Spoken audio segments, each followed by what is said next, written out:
Shabbat Shalom, everyone. The rainy season is over. In Israel.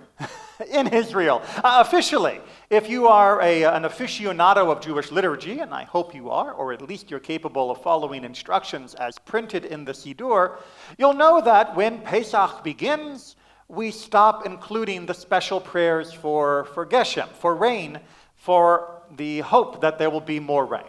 And this is uniquely tied to the unique precipitation systems of Israel with their early and late rains, as mentioned in the second paragraph of the Sheman Ve'ahavta, which were the primary water source for agriculture for most of Israel's history. The modern breakthroughs of drip irrigation and other techniques are indeed miraculous, but we did not have those luxuries, not even 100 years ago. And so there were special prayers for rain during the winter season when the rain was critical. But at Passover, we begin the barley harvest, and that means that additional rain could be a bit problematic, at least if it's in the wrong time. That we need time to harvest, not time for the crops to begin soaking and rotting in the fields. And so those prayers are removed, and we get down to the work of harvest. And of course, the counting of the harvest as it moves from barley to wheat is captured in the counting of the Omer, which we will engage in later tonight. But the harvest was not the only thing that was going on at this time of year. If you have been studying Daf Yomi, you may have also noticed that in Masechet Shekalim, in the section of the Talmud dealing with the bringing of the shekel to the temple, many other topics came up as well. And one in particular was what happens during this time of year, when not only would the half shekel be brought to the temple, but other important public services were engaged in. And the two that are mentioned most prominently there at the beginning were the repair of roads and the repair of the graves. Interesting jobs to do. I mean, exactly what can go wrong with a road? A road is a road, isn't it? Anyone here a civil engineer? It gets ruts.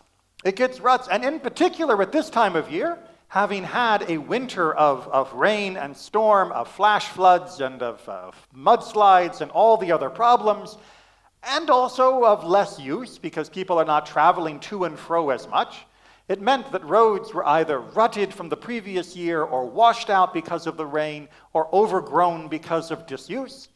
And therefore, people had to go out and repair the roads. This was a community project, if you will.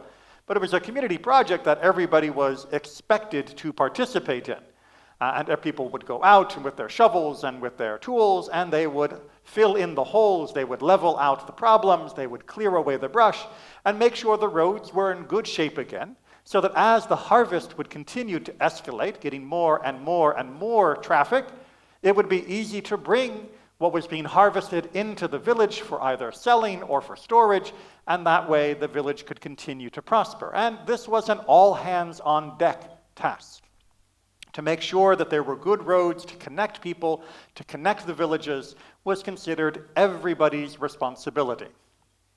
But the second job, repairing of graves, sounds a little weird, because we are probably familiar, or at least I hope you have noticed the hard-working road crews around town, not even including all the people on I-4 that have been going for how has it been, 40 years now?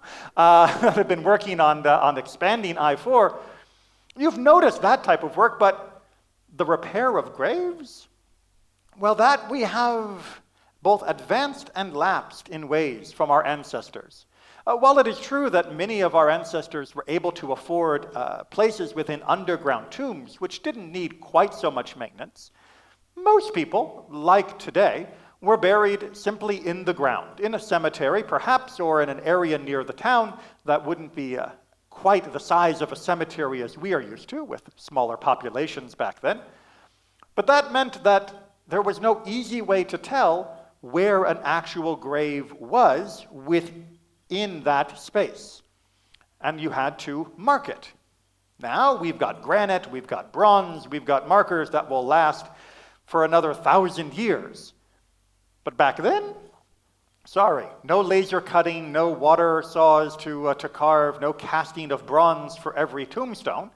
If you wanted to make sure that the community knew that this spot was taken, and also that Kohanim would know this spot had ritual impurity, you had to mark it, and you marked it by gathering stones and piling them to make an actual shape of where the grave was, a physical representation of the person interred below. Not the shape of a person, but the space that was occupied, if you will.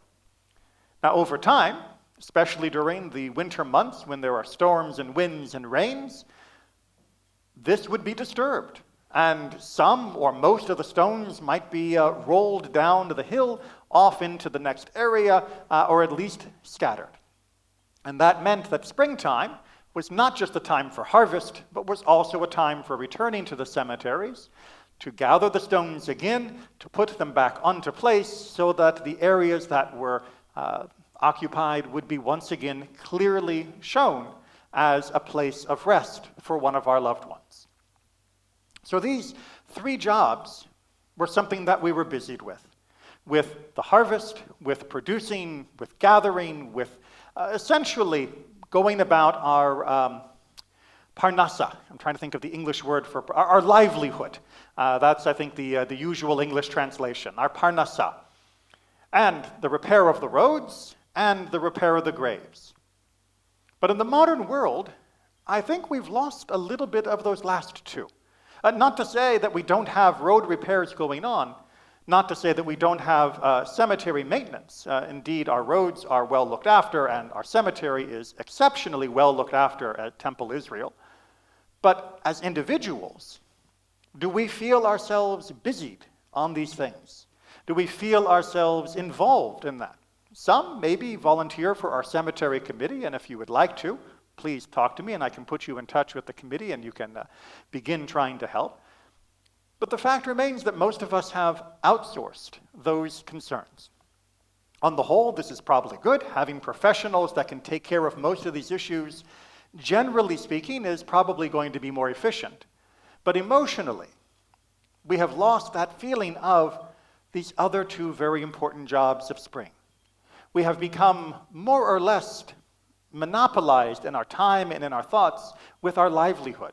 How am I doing? How is my production? How is my harvest? My harvest, my harvest, whether it be a harvest in a field or whether it be a harvest in the office or a harvest in a trade.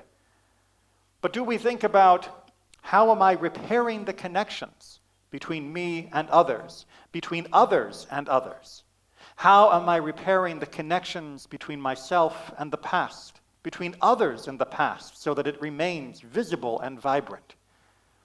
Unfortunately, we perhaps do not spend as much time considering those other activities.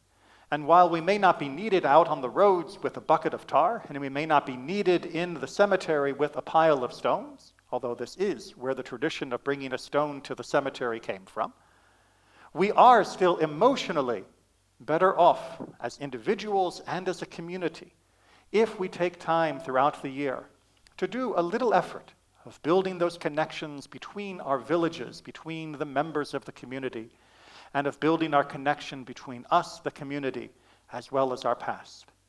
It is a little maintenance work, but as we all know, maintenance is what makes life maintainable, and it takes all of us to put in that effort. Shabbat Shalom.